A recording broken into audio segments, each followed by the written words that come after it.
Paper 66 The Planetary Prince of Urantia. The advent of an Andon and sun on an average world signifies that will, the ability to choose the path of eternal survival, has developed in the mind of primitive man. But on Urantia the planetary prince arrived almost 500,000 years after the appearance of human will. About 500,000 years ago, and concurrent with the appearance of the 6 colored or Sanjik races, Caligastia, the planetary prince, arrived on Urantia. There were almost 1/2 billion primitive human beings on Earth at the time of the prince's arrival, and they were well scattered over Europe, Asia, and Africa. The prince's headquarters, established in Mesopotamia, was at about the center of world population. 1. Prince Caligastia. Caligastia was a Andon and son, number 9344 of the secondary order. He was experienced in the administration of the affairs of the local universe in general and, during later ages, with the management of the local system of Satania in particular. Prior to the reign of Lucifer in Satania, Caligastia had been attached to the Council of the Life-Carrier Advisors on Jerusalem.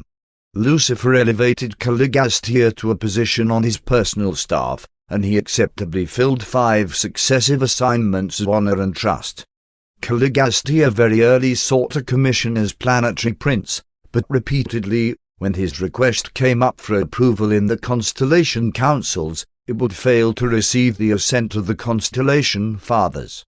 Caligastia seemed especially desirous of being sent as planetary ruler to a decimal or life modification world.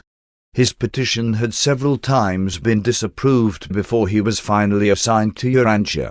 Caligastia went forth from Jerusalem to his trust of world dominion with an enviable record of loyalty and devotion to the welfare of the universe of his origin and sojourn, notwithstanding a certain characteristic restlessness coupled with a tendency to disagree with the established order in certain minor matters.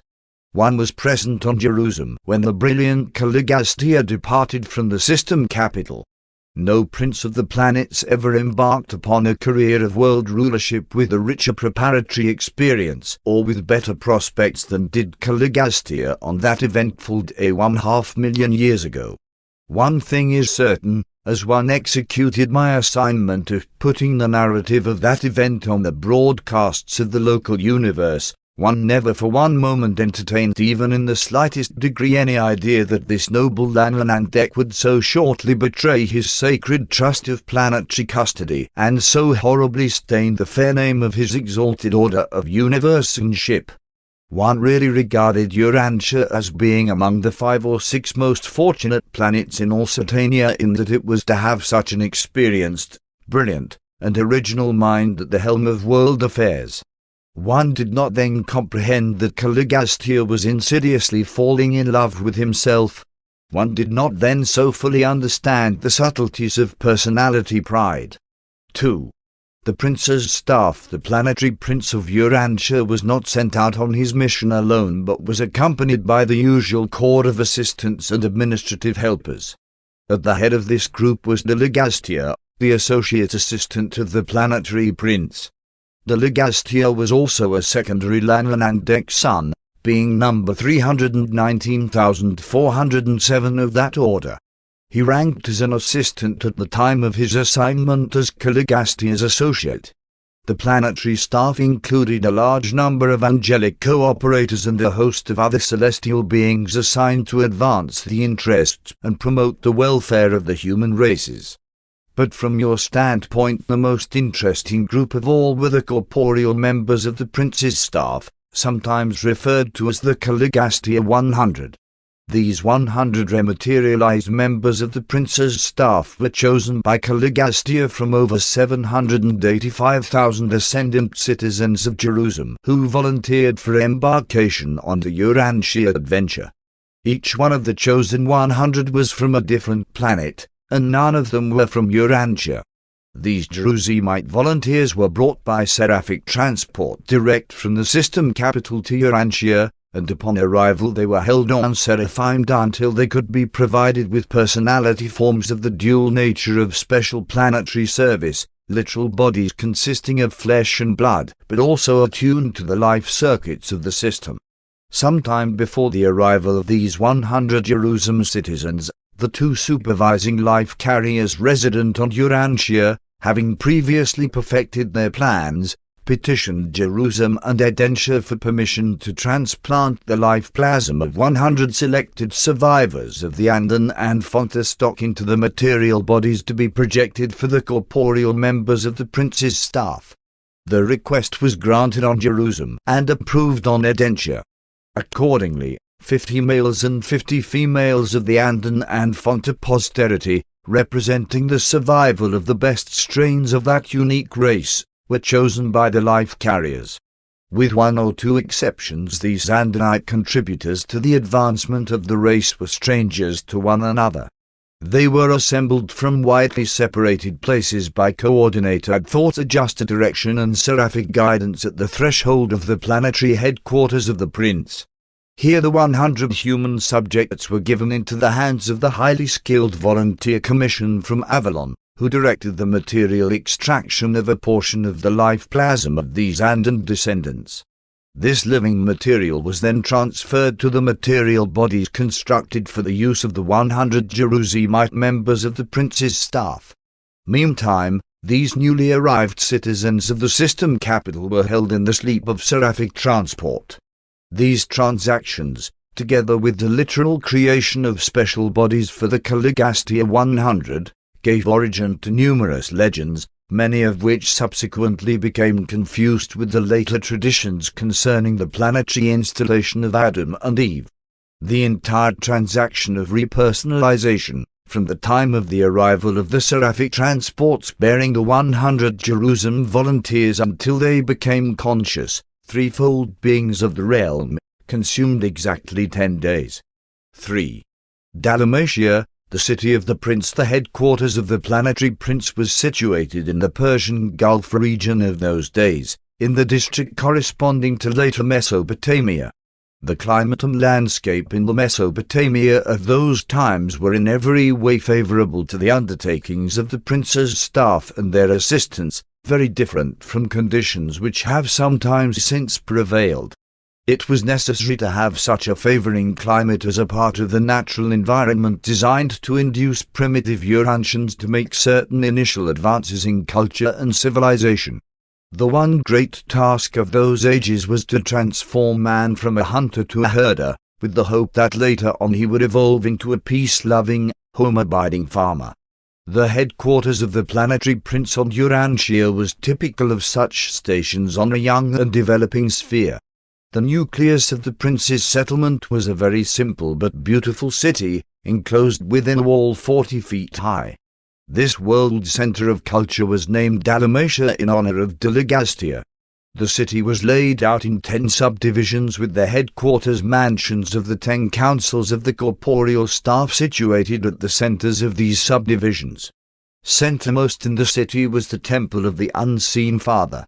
The administrative headquarters of the prince and his associates was arranged in 12 chambers immediately grouped about the temple itself. The buildings of Dalamatia were all 1 story except the council headquarters, which were 2 stories, and the central temple of the Father of All, which was small but 3 stories in height. The city represented the best practices of those early days in building material, brick. Very little stone or wood was used.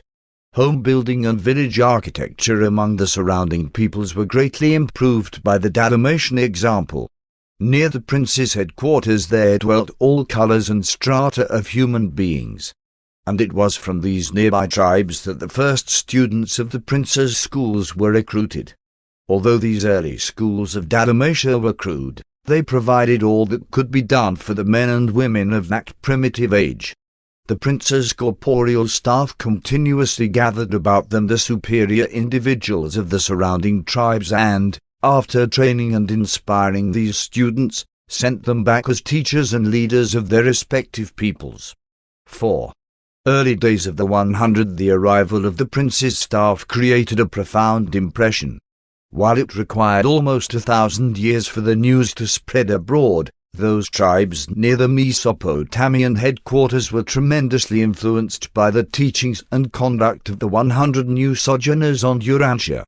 And much of your subsequent mythology grew out of the garbled legends of these early days when these members of the prince's staff were repersonalized on Urantia as supermen. The serious obstacle to the good influence of such extraplanetary teachers is the tendency of mortals to regard them as gods. But aside from the technique of their appearance on Earth, the Caligastia 100, 50 men and 50 women, did not resort to supernatural methods nor superhuman manipulations. But the corporeal staff were nonetheless superhuman. They began their mission on Urantia as extraordinary threefold beings. 1.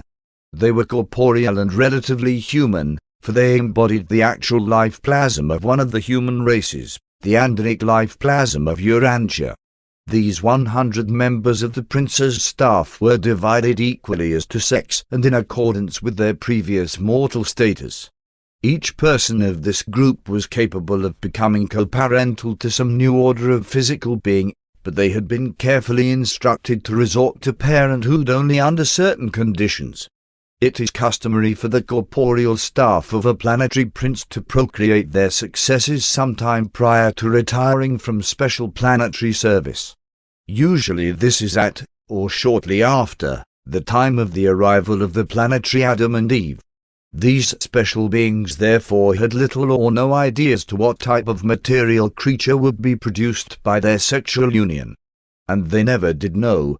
Before the time for such a step in the prosecution of their world work, the entire regime was upset by rebellion, and those who later functioned in the parental role had been isolated from the life currents of the system.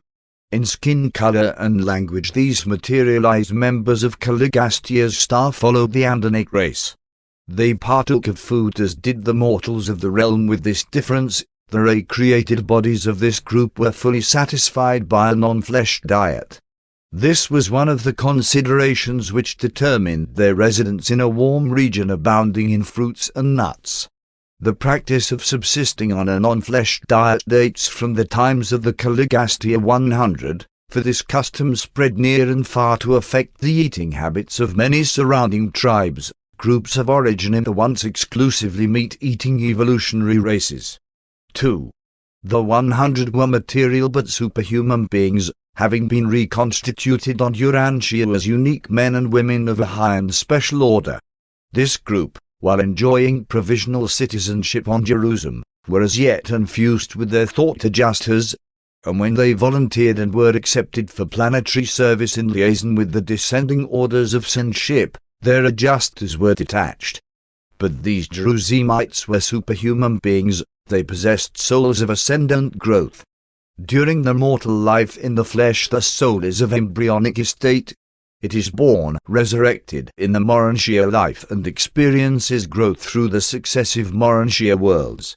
And the souls of the Caligastia 100 had thus expanded through the progressive experiences of the 7 mansion worlds to citizenship status on Jerusalem.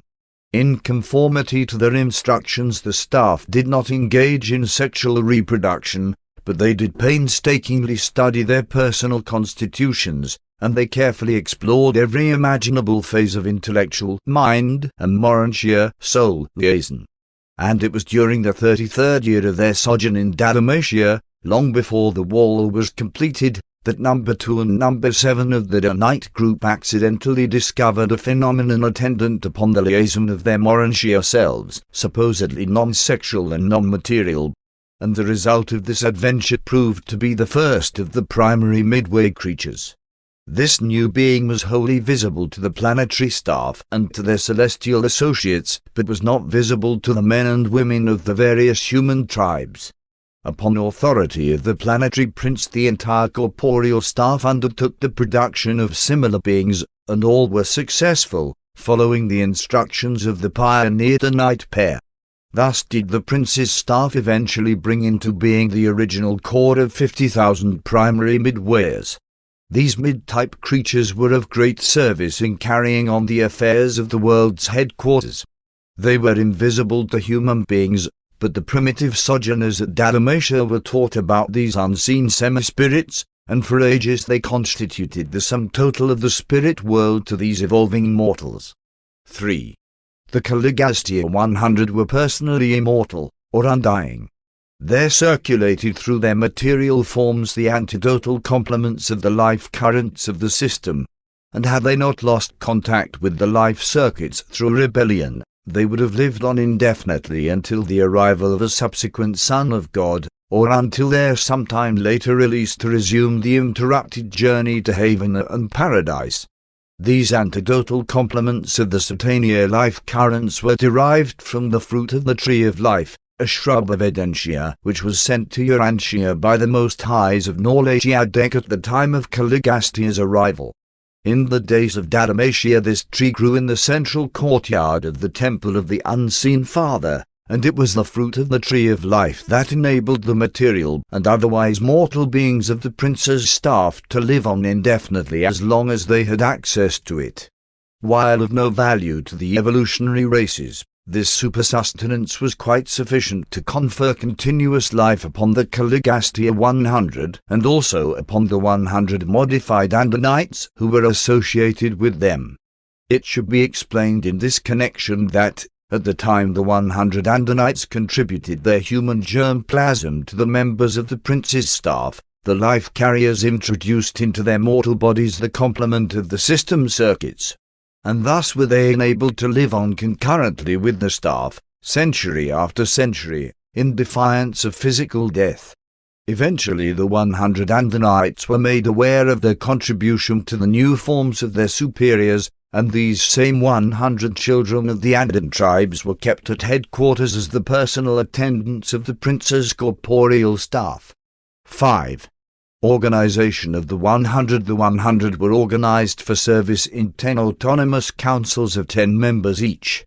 When 2 or more of these 10 councils met in joint session, such liaison gatherings were presided over by Daligastia.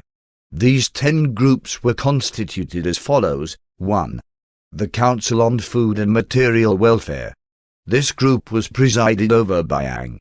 Food, water, clothes, and the material advancement of the human species were fostered by this able corps. They taught well digging, spring control, and irrigation. They taught those from the higher altitudes and from the north improved methods of treating skins for use as clothing, and weaving was later introduced by the teachers of art and science. Great advances were made in methods of food storage. Food was preserved by cooking, drying, and smoking. It thus became the earliest property. Man was taught to provide for the hazards of famine, which periodically decimated the world. 2. The Board of Animal Domestication and Utilization.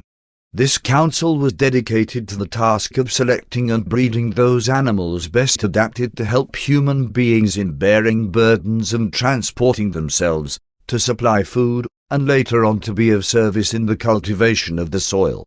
This able corps was directed by Bon. Several types of useful animals, now extinct, were tamed, together with some that have continued as domesticated animals to the present day. Man had long lived with the dog, and the blue man had already been successful in taming the elephant. The cow was so improved by careful breeding as to become a valuable source of food. Butter and cheese became common articles of human diet. Men were taught to use oxen for burden-bearing, but the horse was not domesticated until a later date. The members of this corps first taught men to use the wheel for the facilitation of traction. It was in these days that carrier pigeons were first used, being taken on long journeys for the purpose of sending messages or calls for help. Bon's group were successful in training the great fanders as passenger birds, but they became extinct more than 30,000 years ago. 3. The advisors regarding the conquest of predatory animals. It was not enough that early man should try to domesticate certain animals, but he must also learn how to protect himself from destruction by the remainder of the hostile animal world. This group was captained by Dan. The purpose of an ancient city wall was to protect against ferocious beasts as well as to prevent surprise attacks by hostile humans. Those living without the walls and in the forest were dependent on tree dwellings, stone huts, and the maintenance of night fires. It was therefore very natural that these teachers should devote much time to instructing their pupils in the improvement of human dwellings. By employing improved techniques and by the use of traps, great progress was made in animal subjugation. 4. The faculty on dissemination and conservation of knowledge. This group organized and directed the purely educational endeavors of those early ages. It was presided over by Fad. The educational methods of Fad consisted in supervision of employment accompanied by instruction and improved methods of labor. Fad formulated the first alphabet and introduced the writing system. This alphabet contained 25 characters. For writing material, these early peoples utilized tree barks, clay tablets, stone slabs, a form of parchment made of hammered hides, and a crude form of paper-like material made from wasps' nests. The Dalamatia library, destroyed soon after the Caligastia disaffection, comprised more than 2 million separate records and was known as the House of Fad. The Blue Man was partial to alphabet writing and made the greatest progress along such lines. The Red Man preferred pictorial writing, while the Yellow races drifted into the use of symbols for words and ideas, much like those they now employ. But the alphabet and much more was subsequently lost to the world during the confusion attendant upon rebellion. The Caligastia defection destroyed the hope of the world for a universal language, at least for untold ages. 5. The Commission on Industry and Trade. This council was employed in fostering industry within the tribes and in promoting trade between the various peace groups. Its leader was Nod. Every form of primitive manufacture was encouraged by this corps. They contributed directly to the elevation of standards of living by providing many new commodities to attract the fancy of primitive men. They greatly expanded the trade in the improved salt produced by the Council on Science and Art. It was among these enlightened groups educated in the Dalamatia schools that the first commercial credit was practiced. From a central exchange of credits they secured tokens which were accepted in lieu of the actual objects of barter. The world did not improve upon these business methods for hundreds of thousands of years. 6. The College of Revealed Religion. This body was slow in functioning. Urantia civilization was literally forged out between the anvil of necessity and the hammers of fear.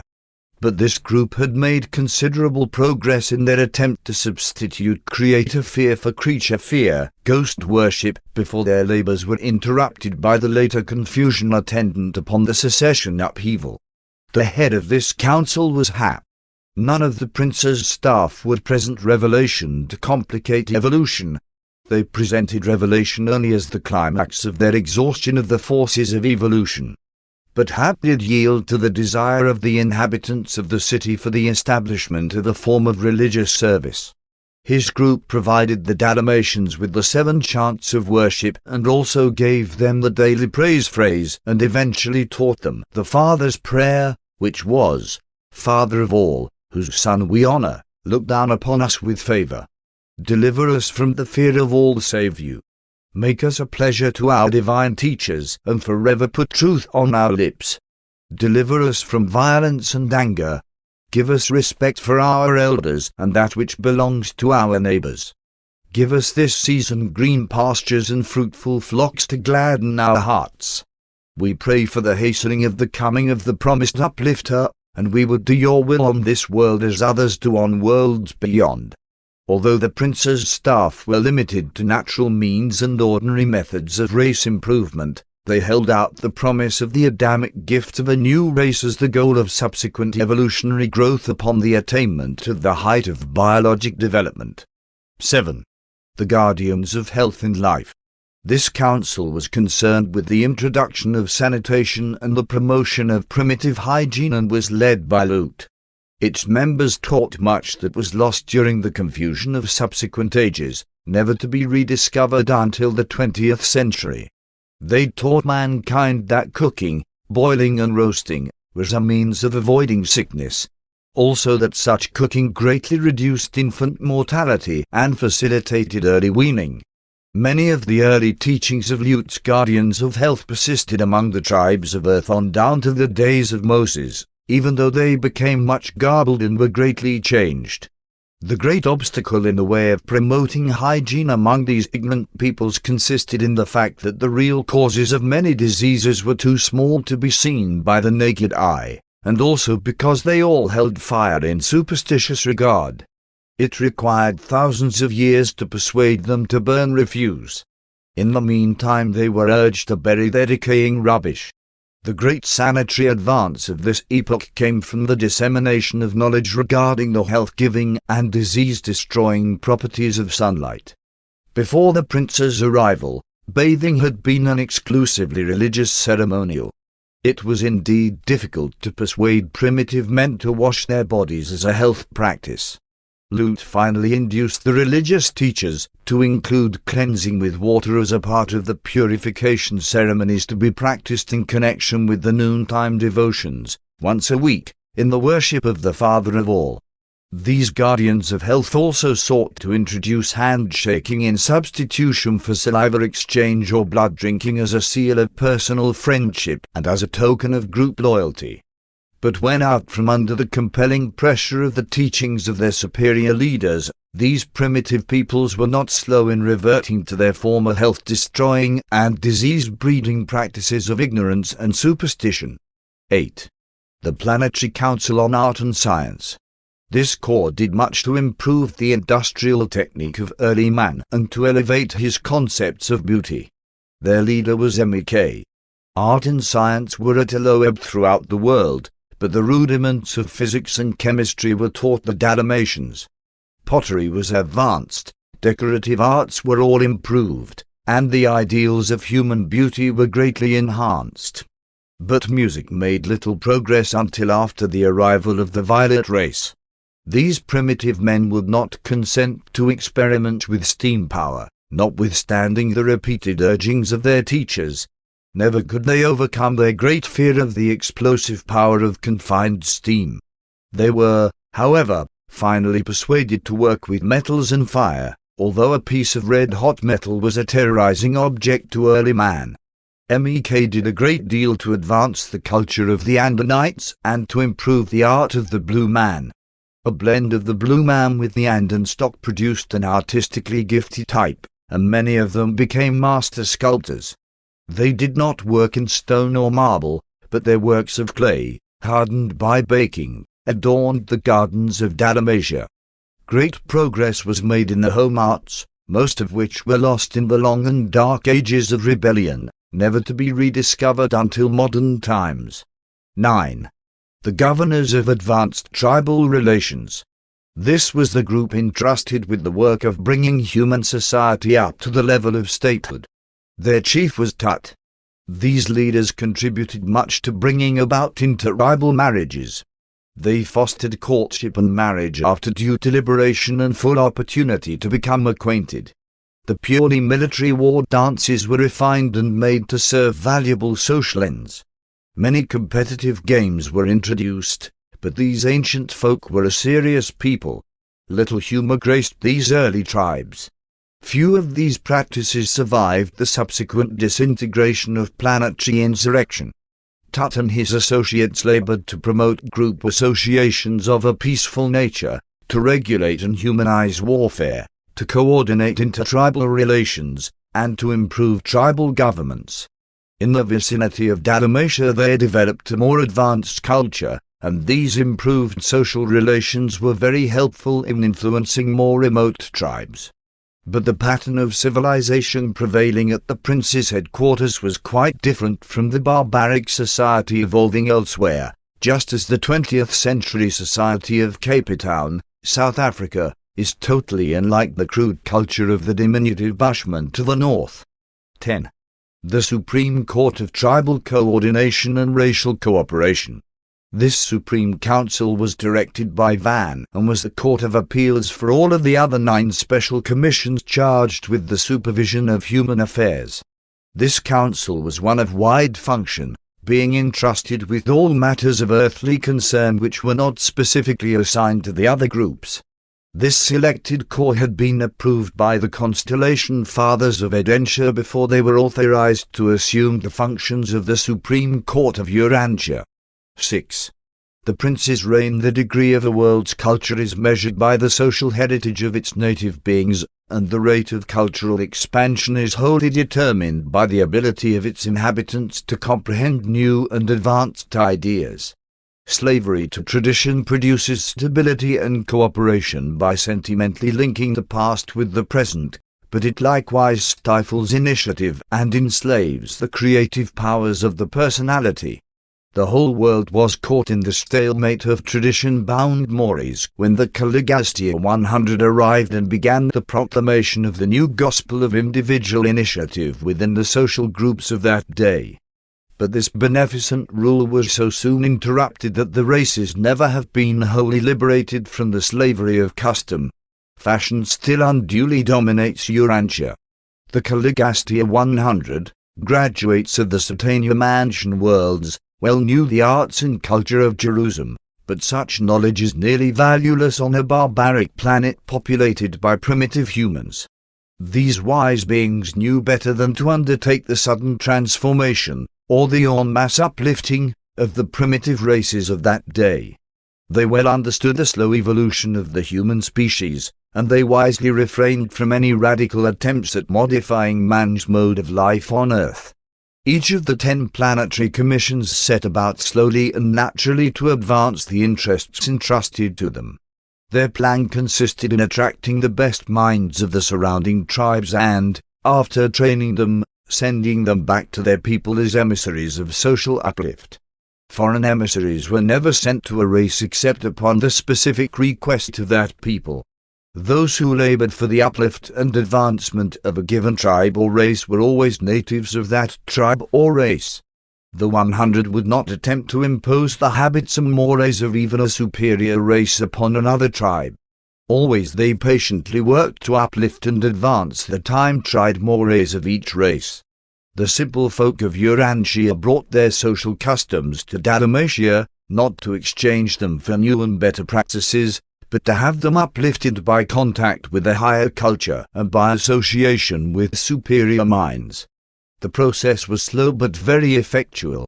The Dalamatia teachers sought to add conscious social selection to the purely natural selection of biologic evolution. They did not derange human society, but they did markedly accelerate its normal and natural evolution. Their motive was progression by evolution and not revolution by revelation. The human race had spent ages in acquiring the little religion and morals it had, and these supermen knew better than to rob mankind of these few advances by the confusion and dismay which always result when enlightened and superior beings undertake to uplift the backward races by overteaching and over-enlightenment. When Christian missionaries go into the heart of Africa, where sons and daughters are supposed to remain under the control and direction of their parents throughout the lifetime of the parents, they only bring about confusion and the breakdown of all authority when they seek, in a single generation, to supplant this practice by teaching that these children should be free from all parental restraint after they have attained the age of 21. 7. Life in Dalamatia, the prince's headquarters, though exquisitely beautiful and designed toward the primitive men of that age, was altogether modest. The buildings were not especially large, as it was the motive of these imported teachers to encourage the eventual development of agriculture through the introduction of animal husbandry. The land provision within the city walls was sufficient to provide for pasturage and gardening for the support of a population of about 20,000. The interiors of the central temple of worship and the 10 council mansions of the supervising groups of supermen were indeed beautiful works of art. And while the residential buildings were models of neatness and cleanliness, everything was very simple and altogether primitive in comparison with later-day developments. At this headquarters of culture no methods were employed which did not naturally belong on Urantia. The prince's corporeal staff presided over simple and exemplary abodes which they maintained as homes designed to inspire and favorably impress the student observers sojourning at the world's social center and educational headquarters. The definite order of family life and the living of one family together in one residence of comparatively settled location date from these times of Dalamatia and were chiefly due to the example and teachings of the 100 and their pupils. The home as a social unit never became a success until the supermen and superwomen of Dalamatia led mankind to love and plan for their grandchildren and their grandchildren's children. Savage man loves his child, but civilized man loves also his grandchild. The prince's staff lived together as fathers and mothers. True, they had no children of their own, but the 50 pattern homes of Dalamatia never sheltered less than 500 adopted little ones assembled from the superior families of the Andonic and Sanjik races.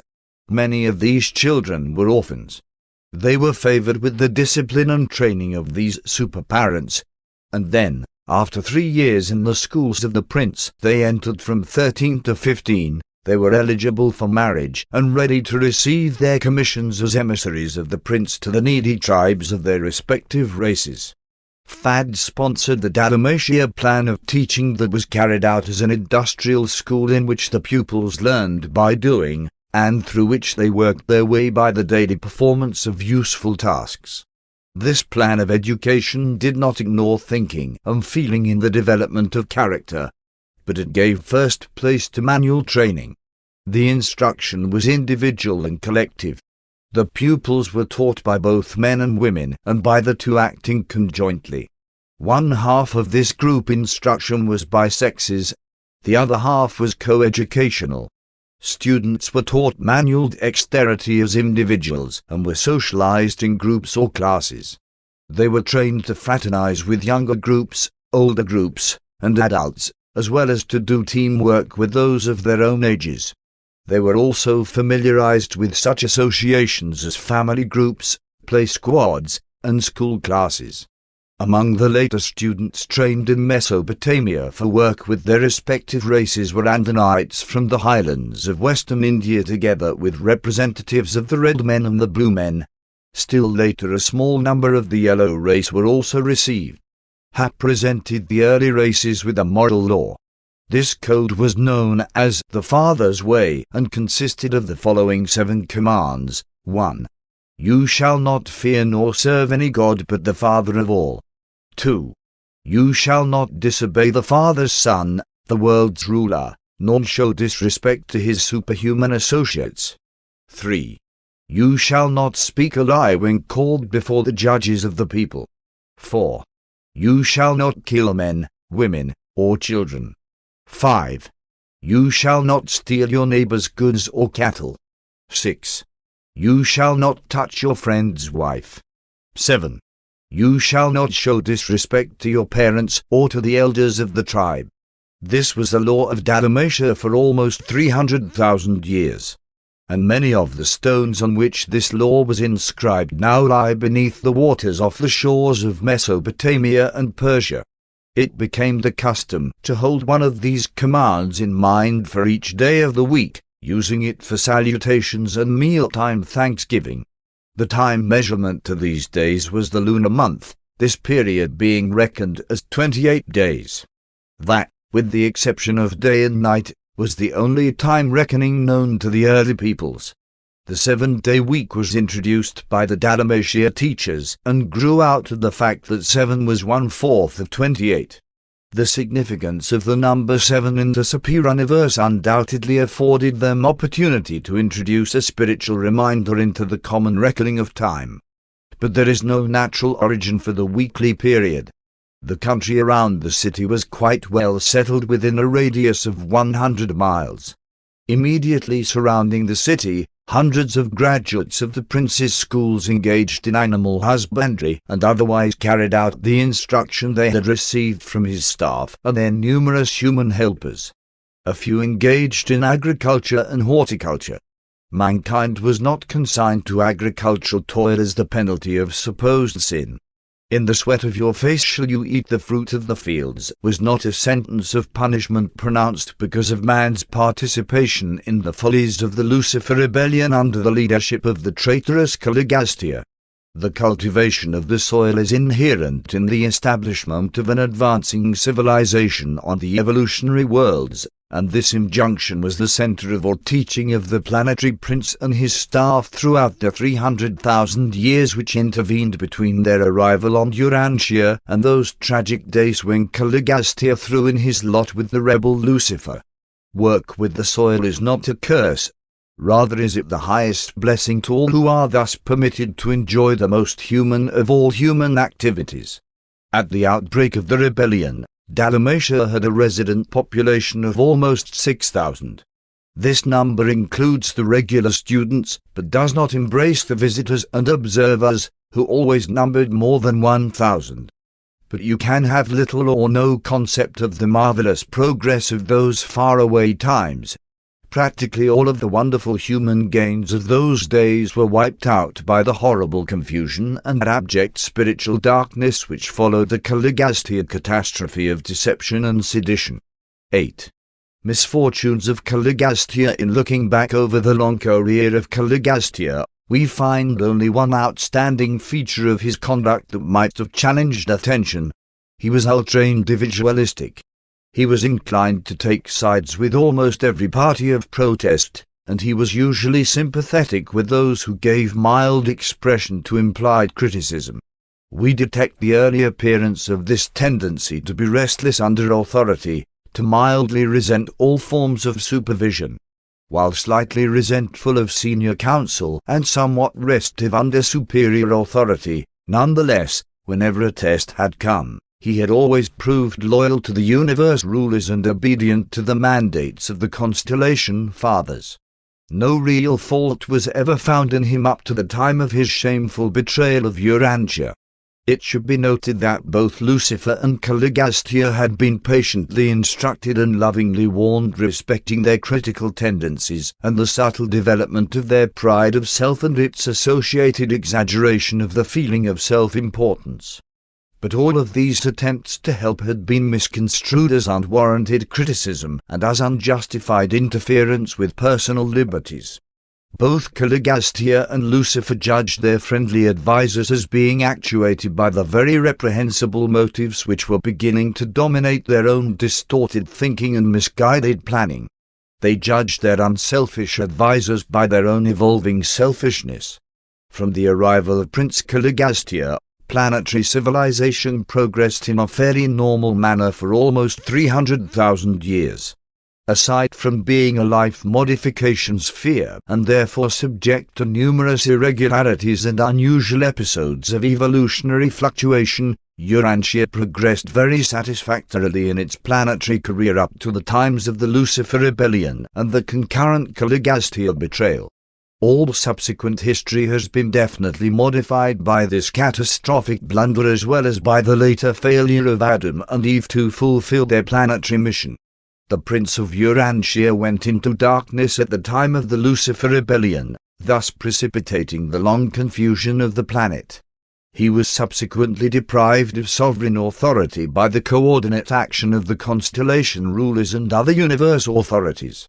He shared the inevitable vicissitudes of isolated Urantia down to the time of Adam's sojourn on the planet, and contributed something to the miscarriage of the plan to uplift the mortal races through the infusion of the lifeblood of the new violet race, the descendants of Adam and Eve. The power of the fallen prince to disturb human affairs was enormously curtailed by the mortal incarnation of Melchizedek in the days of Abraham, and subsequently, during the life of Michael in the flesh, this traitorous prince was finally shorn of all authority on Urantia. The doctrine of a personal devil on Urantia, though it had some foundation in the planetary presence of the traitorous and iniquitous Caligastia, was nevertheless wholly fictitious in its teachings that such a devil could influence the normal human mind against its free and natural choosing. Even before Michael's bestowal on Urantia, neither Caligastia nor Daligastia was ever able to oppress mortals or to coerce any normal individual into doing anything against the human will. The free will of man is supreme in moral affairs. Even the indwelling thoughts are just refuses to compel man to think a single thought or to perform a single act against the choosing of man's own will. And now this rebel of the realm, shorn of all power to harm his former subjects, awaits the final adjudication, by the Uverser Ancients of Days, of all who participated in the Lucifer Rebellion. Presented by a Melchizedek of Nebadan.